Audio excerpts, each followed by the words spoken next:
আসসালামু আলাইকুম।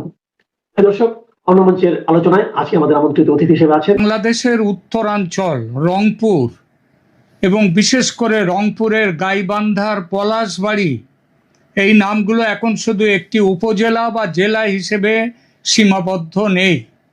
এখন এই জায়গার সঙ্গে জড়িয়ে গেছে ধর্মীয় সংবেদনশীলতা, রাজনৈতিক উত্তাপ, সাম্প্রদায়িক উদ্বেগ আর এক ধরনের ভূ রাজনৈতিক সন্দেহ। কেন? কারণ সেখানে একটি বিশাল ৭৫ ফুট উঁচু রামমূর্তি নির্মাণ প্রায় শেষের পথে। খেয়াল করবেন কোথায় হচ্ছে? বাংলাদেশের রংপুর ডিভিশনের গাইবান্ধা জেলার পলাশবাড়ি। সেখানে পলাশবাড়ি উপজেলা বাংলাদেশের উত্তরাঞ্চলের গাইবান্ধা জেলায়, এটি রংপুর বিভাগের অন্তর্গত। আর রাম মূর্তিটি তৈরি হচ্ছে গাইবান্ধা জেলার পলাশবাড়ি উপজেলার হোসেনপুর ইউনিয়নের রামচন্দ্রপুর বৃন্দাবন পাড়া নামের গ্রামে। স্থানীয় সমাজসেবক হরিদাস বাবুর উদ্যোগে এই বৃহৎ ধর্মীয় প্রকল্পটি শুরু হয়েছে ২০২৪ সালের আগস্টে। খেয়াল করবেন আবার তারিখটা, ২০২৪ সালের আগস্ট, যে বছর যে মাসে ৫ই আগস্ট শেখ হাসিনার সরকারের পতন হয়েছিল। সেই দিন, তারপর থেকে সেই মাসেই শুরু হয় নির্মাণ প্রায় শেষের পথে। আর এই নির্মাণকে ঘিরে শুধু স্থানীয় স্তরে নয়, দেশের নানা মহলে শুরু হয়েছে তুমুল বিতর্ক। কেউ বলছেন এটা হিন্দু সম্প্রদায়ের ধর্মীয় অধিকার ও সাংস্কৃতিক প্রকাশ। আবার কেউ বলছেন এত বড় প্রকল্প এই সময়ে, এই অঞ্চলে, এই বাস্তবতায় একেবারেই স্বাভাবিক নয়। এমনকি কেউ আরও এক ধাপ এগিয়ে গিয়ে বলছেন এর পেছনে আন্তর্জাতিক মদত আছে, বিশেষ করে ভারতের কোনো কৌশলগত স্বার্থ এর মধ্যে আছে। আজকের ভিডিওতে আমরা এই পুরো বিষয়টি বিশ্লেষণ করব, আবেগ দিয়ে নয়, অযথা ভয় দিয়ে নয়, বরং রাজনৈতিক বাস্তবতা, ধর্মীয় সংবেদনশীলতা, নিরাপত্তার দিক আর ভূ রাজনৈতিক প্রেক্ষাপট সব কিছু মিলিয়ে। সংক্ষেপে প্রথমে একটা জিনিস পরিষ্কার করা দরকার, বাংলাদেশের সংখ্যালঘুদের নিরাপত্তা নিয়ে উদ্বেগ একেবারে কাল্পনিক কিছু নয়। এটা বাংলাদেশের জন্মের পর থেকেই আছে, কিন্তু জন্মের পর থেকে আছে বলেই সে সময়ের ২২% হিন্দু, ১৯৭১-এর ২২% হিন্দু, আজকে সেখানে নেমে এসছে ৮%। কিন্তু তা সত্ত্বেও বলবো, গত ২ বছরে নানা সময়ে হিন্দু সম্প্রদায় সহ সংখ্যালঘুদের বিরুদ্ধে হামলা, মন্দিরে আক্রমণ, বাড়িঘর ভাঙচুর, ভয় দেখানো, এসব ঘটনা বারবার আলোচনায় এসেছে এবং ভারত সরকার তাদের মৌনতা দূর করে তারা প্রতিবাদও জানিয়েছে মোহাম্মদ ইউনূসের আমলে, এবং তারেক রহমানের আমলেও প্রতিবাদ কিন্তু আসছে। এই ঘটনাগুলোর ফলে সংখ্যালঘুদের মধ্যে অনিশ্চয়তা বেড়েছে, আর সেই অনিশ্চয়তা স্বাভাবিকভাবেই তাদের ধর্মীয় প্রতীক, উপাসনালয় কিংবা বড় কোনো ধর্মীয় নির্মাণ প্রকল্পকে আরও বেশি স্পর্শকাতর করে তোলে। অর্থাৎ এমন একটা পরিবেশ যখন চলছে বাংলাদেশে, সেই সময়ে ৭৫ ফুট উচ্চতার রাম মূর্তি নির্মাণ করা শুধু একটি প্রকল্প নয়, এটা একটা বড় রাজনৈতিক বার্তাও দিচ্ছে। আর রাজনৈতিক বার্তা হলেই তার প্রতিক্রিয়া আসবেই। এখানেই শুরু হয় আসল জটিলতা।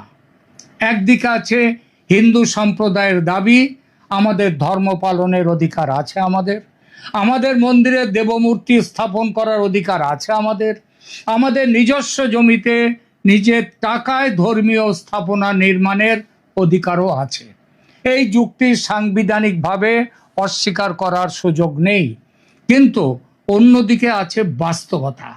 বাংলাদেশের সাম্প্রতিক নিরাপত্তা পরিস্থিতি, হিন্দুদের ওপরে আক্রমণ মানে সংখ্যালঘুদের ওপর আক্রমণ, মৌলবাদী গোষ্ঠীগুলোর ব্যাপক উত্থান, সামাজিক মাধ্যমে প্রবল উস্কানি, ধর্মীয় পরিচয়কে কেন্দ্র করে উত্তেজনা, আর তার সঙ্গে যুক্ত হয়েছে ভারত বাংলাদেশের সংবেদনশীল সম্পর্ক, যে সম্পর্ক তারেক রহমানের আগে মোহাম্মদ ইউনূসের সময় তো একটা ব্রেক ইভেন পয়েন্টে চলে এসেছিল। সেই সম্পর্কটা উন্নতি হবে ভাবা গিয়েছিল, উন্নতি হয়নি। তারেক রহমানের সময়ে সম্পর্ক এখন আরো খারাপের দিকে। ফলে এই সব কিছু মিলিয়ে একটা মূর্তি শুধু মূর্তি থাকে না, ওটা হয়ে যায় একটা প্রতীক। কেউ দেখছে ধর্মীয় স্বাধীনতার প্রতীক হিসেবে, কেউ দেখছে রাজনৈতিক শক্তি প্রদর্শনের প্রতীক হিসেবে, আবার কেউ দেখছে প্রতিবেশী দেশ ভারতের কৌশলগত প্রভাব বিস্তারের সম্ভাব্য ইঙ্গিত হিসেবে। এবার আসি সবচেয়ে বিতর্কিত প্রশ্নে, এই মূর্তি নির্মাণের পেছনে কি আন্তর্জাতিক মদত আছে? আরো স্পষ্ট করে বলি, ভারতের মদত কি আছে? এখানে আবেগের চেয়ে তথ্য বেশি জরুরি। যে কোনো বড় নির্মাণ প্রকল্পের জন্য অর্থ লাগে, সংগঠন লাগে, নিরাপত্তা লাগে, প্রশাসনিক ছাড় লাগে, আর স্থানীয় সমর্থনও লাগে। ৭৫ ফুট উঁচু রাম মূর্তি সত্যি প্রায় শেষ পর্যায়ে পৌঁছে গিয়েছে। তাহলে প্রশ্নটা অস্বাভাবিক নয়, এত অর্থ কোথা থেকে এলো, কে দিল? স্থানীয় দান অনুদানেই কি এটা সম্ভব, নাকি এর পেছনে কোনো বাইরের উৎস আছে? এত টাকা খরচ করার কথা যে হিন্দু যে ব্যবসায়ীর নামে করা হচ্ছে, বলা হচ্ছে, প্রশ্ন উঠেছে যে তার কি এত টাকা খরচ করার মতো টাকা তার আছে? এই প্রশ্নগুলো কিন্তু বৈধ প্রশ্ন, কিন্তু বৈধ প্রশ্ন আর প্রমাণিত দাবি এক জিনিস নয়। এখানে অনেকেই ধরে নিচ্ছেন ভারতের মদত আছে, কারণ একজন ভারতীয় কূটনীতিকও পর্যন্ত এই নির্মাণ অনুষ্ঠানের সূচনায় উপস্থিত ছিলেন। যে কারণে বাংলাদেশের ভেতরে কিছু রাজনৈতিক গোষ্ঠী ভারত বিরোধী বা ভারত ভীতিমূলক ব্যাখ্যা দিচ্ছে, কিন্তু শুধু একজন কূটনীতিকের উপস্থিতি বা সন্দেহের ওপর ভিত্তি করে আন্তর্জাতিক ষড়যন্ত্র প্রমাণ করা যায় না। তবে এটাও ঠিক, দক্ষিণ এশিয়ার রাজনীতিতে সাংস্কৃতিক ও ধর্মীয় প্রতীক খুব সহজে ভূ রাজনৈতিক অর্থ পেয়ে যায়। বাংলাদেশ ভারত সম্পর্কের ইতিহাস এমনিতেই সংবেদনশীল। সীমান্ত, নদী, বাণিজ্য, আশ্রয়, নিরাপত্তা, ধর্মীয় পরিচয়, এখন আবার এসেছে পুশব্যাক, এর ওপরে আছে গঙ্গা জল বন্টন চুক্তি, তিস্তা জল বন্টন, তিস্তা বাঁধ প্রকল্প, ভিসা ইত্যাদি। সব কিছু মিলিয়ে এমন একটা পরিস্থিতি তৈরি হয়েছে যেখানে সন্দেহ তৈরি হওয়াটা অস্বাভাবিক কিছু নয়। আর এই সন্দেহ যখন একটি বিশাল রাম মূর্তি ঘিরে তৈরি হয়, তখন বিষয়টা শুধু ধর্মীয় থাকে না, রাজনৈতিক হয়ে যায়। আর রাজনৈতিক হলে তা নিরাপত্তার প্রশ্নেও পৌঁছে যায়। এবার আর একটা গুরুত্বপূর্ণ প্রশ্ন, ইসলামী মৌলবাদীরা কি সত্যিই শক্তি সঞ্চয় করেছে বাংলাদেশে? অনেক পর্যবেক্ষক বলছেন হ্যাঁ, শুধু ভারতের নয়, বাংলাদেশেও বলছেন, এবং বাংলাদেশের বাইরে বিশ্বের অন্যত্রও পর্যবেক্ষকরা বলছেন হ্যাঁ, বাংলাদেশে মৌলবাদী ইসলামী শক্তিরা শক্তি সঞ্চয় করেছে বিপুলভাবে, যার জন্যে মোহাম্মদ ইউনূসের অবদান এবং এখন অবদান হচ্ছে তারেক রহমান সরকারের। সাম্প্রতিক সময়ে কিছু সংগঠন, কিছু বক্তা, কিছু অনলাইন অ্যাক্টিভিস্ট এবং কিছু রাজনৈতিক ধর্মীয় গোষ্ঠী প্রকাশ্যে অনেক বেশি আক্রমণাত্মক ভাষা ব্যবহার করছে হিন্দুদের বিরুদ্ধে, ভারতের বিরুদ্ধে। তারা মন্দির ভাঙার হুমকি দিচ্ছে, মূর্তি গুড়িয়ে দেওয়ার ঘোষণা করছে, তৌহিদি জনতার নামে রাস্তায় নামার কথা বলা হচ্ছে ভারত অভিযান করো। এগুলো সাধারণ ধর্মচর্চা নয়। তারা শুধু রাম মূর্তি ভেঙে ফেলার কথা বলছে না, তারা ভারতের বিরুদ্ধে যুদ্ধ ঘোষণা করছে। মোদি, অমিত শাহ, শুভেন্দু অধিকারীকে হত্যার কথাও বলছে, ভারতে ইসলামী রাজ প্রতিষ্ঠার কথা বলছে, আর গ্রেটার ইসলামিক বাংলাদেশ গঠনের কথা পশ্চিমবঙ্গকে নিয়ে, আরো কিছু রাজ্যের কিছু কিছু টুকরো নিয়ে করবার কথা। এটা তো সবাই জানে, এটা তো স্বয়ং মোহাম্মদ ইউনূস পর্যন্ত দেখিয়ে দিয়ে গেছেন, প্রমাণ করে দিয়ে গেছেন। এই সবগুলো হচ্ছে উগ্র রাজনীতির ভাষা। এখানে সবচেয়ে উদ্বেগের জায়গা হলো যখন ধর্মকে রাজনীতির অস্ত্র হিসেবে ব্যবহার করা হয়, তখন সংখ্যালঘুরা শুধু ভয় পায় না, রাষ্ট্রের ওপর আস্থাও হারাতে শুরু করে। রাষ্ট্র যদি তাদের নিরাপত্তা দিতে না পারে, তাহলে বড় ধর্মীয় নির্মাণ প্রকল্প তাদের কাছে সাহসী উদ্যোগ হয়ে দাঁড়ায় অবশ্যই, কিন্তু একই সঙ্গে বিরাট বড় ঝুঁকিপূর্ণ হয়ে যায়। এই দ্বৈত বাস্তবতা খুব স্পষ্ট। একদিকে হিন্দুদের গর্বের প্রকাশ, আমরা মন্দির তৈরি করব, অন্যদিকে আতঙ্ক, আমাদের প্রিয় শ্রীরামের মূর্তি ভেঙে ফেলবে কিনা, মন্দির অপবিত্র করবে কিনা। আর এই আতঙ্ক থেকেই জন্ম নেয় নানা ধরনের গুজব, ষড়যন্ত্র তত্ত্ব, রাজনৈতিক অতিরঞ্জন। যেমন কেউ বলছেন এই মূর্তি নাকি কেবল ধর্মীয় নয়, বরং ভারতীয় কৌশলগত স্বার্থের অংশ। কেউ বলছেন এই মূর্তির কোনো ক্ষতি হলে ভারতের রংপুর সংক্রান্ত কোনো অজুহাত, মানে আরো স্পষ্ট করে বলি, ভারত কার্নাড নামে যে কৌশলবিদ, যাকে নিয়ে আমি গতকালই একটি ভিডিও করেছি, যারা দেখেননি তারাও দেখে নেবেন, যে রংপুরকে ভারতের অন্তর্ভুক্ত করার জন্যে আমাদের কৌশলবিদ ভারত কার্নাড তিনি কি বলেছেন।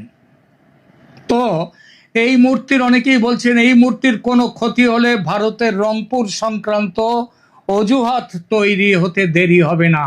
মনে রাখতে হবে, ভারতের বর্তমান সরকারের অন্যতম তাত্ত্বিক পরামর্শদাতা ভারত কার্নাড, যার কথা বলছি, গতকালও বলেছি, বারবার বলছেন শিলিগুড়ি করিডর মজবুত করতে ও চওড়া করতে ভারতের উচিত এই মুহূর্তে রংপুর ডিভিশনকে দখল করে ভারতের সঙ্গে জুড়ে নেওয়া। আর মনে রাখতে হবে, এই বিশাল রাম মূর্তি এবং সনাতন ধর্মীয় কমপ্লেক্সটি তৈরি হচ্ছে সেই রংপুর ডিভিশনে। আরও একটি কথা বলি, ভারত সরকার এই যে শিলিগুড়ি করিডরের যে অংশ, ওই অংশকে পশ্চিমবঙ্গ থেকে বিচ্ছিন্ন করে ভারতের সাথে যুক্ত করার কথা বলছেন। ভারত সরকারের ডাইরেক্ট অর্থাৎ কেন্দ্রশাসিত অঞ্চল হিসেবে সেইটা তৈরি করবার চেষ্টা করছেন। এটা মমতা ব্যানার্জির সময় হয়েছিল, কারণ মমতা ব্যানার্জি স্পষ্টভাবেই ছিলেন বাংলাদেশের ওই রাজনীতির সপক্ষে। কিন্তু এখন মমতার সরকার চলে গেছে, এখন এসছে শুভেন্দু অধিকারীর সরকার, বিজেপি সরকার। এখন হয়তো বাংলাদেশের এই যে শিলিগুড়ি করিডর সন্নিবিষ্ট এই যে অঞ্চলটা, এই অঞ্চলটাকে হয়তো অত তাড়াতাড়ি ভারত সরকার কেন্দ্রশাসিত অঞ্চল নাও করতে পারে, তবে করতেও পারে ভবিষ্যতের কথা মনে রেখে। মনে রাখতে হবে, এই বিশাল রাম মূর্তি এবং সনাতন ধর্মীয় কমপ্লেক্সটি তৈরি হচ্ছে এই রংপুর ডিভিশনেই। এখানে রাধাকৃষ্ণের মন্দির ও কালীমাতার মন্দির তৈরি হয়েছে, একই সঙ্গে রাম মূর্তির সঙ্গে তৈরি হচ্ছে 28 ফুটের আদি যোগী শিব মূর্তি এবং 53 ফুটের ভগবান কৃষ্ণ মূর্তি, এবং তার সঙ্গে এই ভগবান শ্রীরামের 75 ফুটের মূর্তি বাংলাদেশে। অর্থাৎ এক কথা, ইসলামী বাংলাদেশের বুকে বিশাল একটা মন্দির কমপ্লেক্স তৈরি করে যেন ওখানকার হিন্দুরা চ্যালেঞ্জ ছুড়ে দিচ্ছে সেখানকার মৌলবাদীদের প্রতি। বিষয়টা কিন্তু আদৌ ছোট নয়। প্রশ্ন উঠছে, এই সাহস সেখানকার হিন্দুরা পেল কি করে? আরও একটা প্রশ্ন, শেখ হাসিনার আমলে এই সব মূর্তি নির্মাণের পরিকল্পনা পাশও হয়েছিল, কিন্তু কাজ শুরু হয়েছে তার পতনের পর এবং ঝড়ের গতিতে সম্পন্ন হওয়ার পথে সেই কাজ। উদ্বোধন এই জুলাই মাসে। এই সাহস কি অবাক করার মতো নয়? আর এটা অনুমান করেই অনেকেই এমনও বলছেন, শিলিগুড়ি করিডর নিরাপদ করতে ভারত এই পরিকল্পনা তৈরির পশ্চাতে। এই মূর্তি ও মন্দিরের ক্ষতি হলে রংপুর দখলে দেরি করবে না ভারত ভবিষ্যতে আরো কঠোর পদক্ষেপও নিতে পারে। এসব কথার মধ্যে কিছু বাস্তব ভৌগোলিক উদ্বেগ আছে ঠিকই, জল্পনা আছে, কিন্তু বাস্তবতাকেও অস্বীকার করা যায় না। শিলিগুড়ি করিডোর ভারতের জন্য অবশ্যই কৌশলগতভাবে গুরুত্বপূর্ণ, কিন্তু সেটাকে সরাসরি রংপুর দখল বা বাংলাদেশ অভিযান কথায় নামিয়ে আনা, এটা এই মুহূর্তে রাজনৈতিক জল্পনা বলা যেতেই পারে। আন্তর্জাতিক আইন, কূটনীতি, সীমান্ত বাস্তবতা এসব বিষয় এত সরল নয়। কোনো মন্দিরে হামলা হলেই একটি রাষ্ট্র আরেকটি রাষ্ট্রের ভূখণ্ডে অভিযান চালাবে, এটা বাস্তব নীতি নয়। তবে সে সম্ভাবনা উড়িয়ে দেওয়াও যায় না। বিশেষত সেখানকার মন্দির, সেই মন্দির রক্ষা করতে গেলে হিন্দুদের উপরেও আক্রমণ আসবে, অনেক হতাহত হতেই পারে। এই হতাহত হলে ভারত হাত গুটিয়ে আর বসে থাকবে না, কারণ এই ভারত, মোদির ভারত, সেই পুরনো ভারত নয় যেখানে মেরেছ কলসির কানা তাই বলি কি প্রেম দেব না, এই ভারত আর নেই। সবচেয়ে বড় কথা, বাংলাদেশে রাম মূর্তির গায়ে হাত পড়লে তার প্রতিক্রিয়া ভারতের জনগণের মধ্যেও নিদারুণ হবে, এটা বললে একদম ভুল নেই। তাহলে আসল সমস্যাটা কোথায়? সমস্যাটা তিনটি স্তরে। প্রথমত, সংখ্যালঘুদের নিরাপত্তা সংকট। বাংলাদেশে হিন্দু সম্প্রদায়ের বড় অংশ এখনো নিরাপত্তাহীনতা অনুভব করে এবং দিন দিন তাদের নিরাপত্তাহীনতা বাড়ছে এই ইউনূসের আমলে এবং তারপরে তারেক রহমান সরকারের আমলে। এই অনুভূতি শুধু মানসিক নয়, এর পেছনে বাস্তব ঘটনার অভিজ্ঞতা আছে। দ্বিতীয়ত, মৌলবাদী রাজনীতির উত্থান। ধর্মীয় আবেগকে ব্যবহার করে কিছু গোষ্ঠী রাজনৈতিক প্রভাব বাড়াতে চাইছে। বাংলাদেশে পাকিস্তান তার পা আরো শক্ত করে রাখছে। এতে রাষ্ট্র দুর্বল হচ্ছে, সমাজ বিভক্ত হচ্ছে, আর সাধারণ মানুষও আতঙ্কিত হচ্ছে। তৃতীয়ত, ভূ রাজনৈতিক সন্দেহ। ভারত বাংলাদেশ সম্পর্কের মধ্যে আজ যে অবিশ্বাসের জাল ক্রমশ ঘিরে ধরছে, সেটা কোনো ধর্মীয় প্রকল্পকে সহজেই আন্তর্জাতিক রাজনৈতিক ইস্যুতে পরিণত করবে। ফলে স্থানীয় একটি মন্দিরে হাত পড়লে জাতীয় রাজনীতি পেরিয়ে আন্তর্জাতিক আলোচনায় সেটা চলে আসবেই এবং তার প্রতিক্রিয়াও দেখা যাবে। এখানে একটা কথা, খুব গুরুত্বপূর্ণ কথা বলতে চাই। যে কোনো ধর্মীয় স্থাপনা নির্মাণের অধিকার থাকা, এটা হচ্ছে সেখানকার সংখ্যালঘু মানুষের অধিকার, এবং যখন এই অধিকারের অর্থ ইত্যাদি জমি কোত্থেকে আসছে সেসব জেনেই প্রশাসন অনুমতি দিয়েছে, তখন সেই নিয়ে আর কোনো প্রশ্ন করা যায় না বর্তমানে। তবে যেটা জানা যাচ্ছে, দেশের আইন মেনেই এই নির্মাণ হচ্ছে। এই নির্মাণের অনুমতি দিয়েছিল শেখ হাসিনার সরকার। যখন দেশে 560টি বিশালকায় মডেল মসজিদ তৈরি করলেন শেখ হাসিনা, তখন হিন্দুরাও দাবি করেছিল তারা তাদের নিজেদের টাকায় তৈরি করতে চায় বিশাল মূর্তি কমপ্লেক্স, কারণ শেখ হাসিনা বলেছেন এই টাকা সৌদি আরব দিয়েছিল। সুতরাং হিন্দুরা যখন বলল যে তারা নিজেদের টাকায় তারা মন্দির করবে, নিজেদের জমিতে, নিজেদের ক্ষমতায়, শেখ হাসিনা তার আইন মেনেই সেটাকে পাশ করে গিয়েছেন। সুতরাং হিন্দুরা যে জোর করে অবৈধভাবে মন্দিরটি এবং ওইসব মূর্তি তৈরি করছে, শ্রীরামের 75 ফুট মূর্তি তৈরি করছে, তা একদমই নয়। এই পরিস্থিতিটা আমাদের কিভাবে দেখা উচিত? আমি মনে করি এইখানে এই মন্দির, সেটা নিরাপত্তার ব্যবস্থা সরকারকে করতে হবে। মন্দির, মূর্তি, মসজিদ, গির্জা সব ধর্মীয় স্থাপনায় রাষ্ট্রের সুরক্ষার মধ্যে থাকা উচিত। আর ধর্মীয় স্থানে হামলা মানে শুধু একটি স্থাপনায় আঘাত নয়, তা সমাজের সম্পূর্ণ সংখ্যালঘুদের ওপর আঘাত। তৃতীয়ত, আরেকটি কথা হচ্ছে রাজনৈতিক দায়িত্বশীলতা। হিন্দু বিদ্বেষ, মুসলিম বিদ্বেষ, ভারত বিদ্বেষ বা সাম্প্রদায়িক উস্কানি, এগুলো দিয়ে সাময়িক রাজনীতি করা যায়, তা কিন্তু দীর্ঘমেয়াদে রাষ্ট্র ধ্বংস হয়। যারা ধর্মীয় সংবেদনশীলতাকে ঘিরে ভোটের খেলা খেলতে চাইছে বাংলাদেশে, তাদের বিরুদ্ধে জনমত তৈরি হবে এবং মনে রাখতে হবে তাদের দিকে কিন্তু নজর রেখে দিয়েছে সমস্ত ভারত, তো দেখে দিয়েছে ভারতের জনগণও। বাংলাদেশ এখন একটা সময় পার করছে যেখানে প্রত্যেকটি ধর্মীয় প্রতীক, প্রতিটি সংখ্যালঘু ইস্যু, প্রতিটি ভারত সম্পর্কিত সংবাদ সবকিছুই অবিশ্বাসের চোখে দেখা হচ্ছে। এই পরিবেশে 75 ফুটের রাম মূর্তি শুধু একটি ভাস্কর্য নয়, এটা হয়ে গেছে রাষ্ট্র, ধর্ম, পরিচয় আর ভূ রাজনীতির সংযোগ স্থল। তার নিরাপত্তা নিশ্চিত করতে হবে বাংলাদেশ সরকারকে। তাদেরকে মনে রাখতে হবে ভারতের মানুষ শ্রীরামের মূর্তির অমর্যাদা সহ্য করবে না। যদি সে দুঃসাহস কারো হয়, মানে কোনো মৌলবাদী শক্তির হয়, তবে তার খুব বড় মূল্য দিতে হবে। রামের গায়ে হাত পড়লে ভারতের জনতা বিপুল বিক্ষুব্ধ হবে, এটা মানতেই হবে। আর রংপুর অভিযান তখন কিন্তু হয়ে উঠবে এক বাস্তবতা। তাদের বিরুদ্ধে লড়াই ফেসবুকে হবে না, সামাজিক মাধ্যমে লড়াই হবে না, লড়াই হবে সরাসরি গুলি গোলা বন্দুকে। এখনকার মতো এখানেই রাখছি।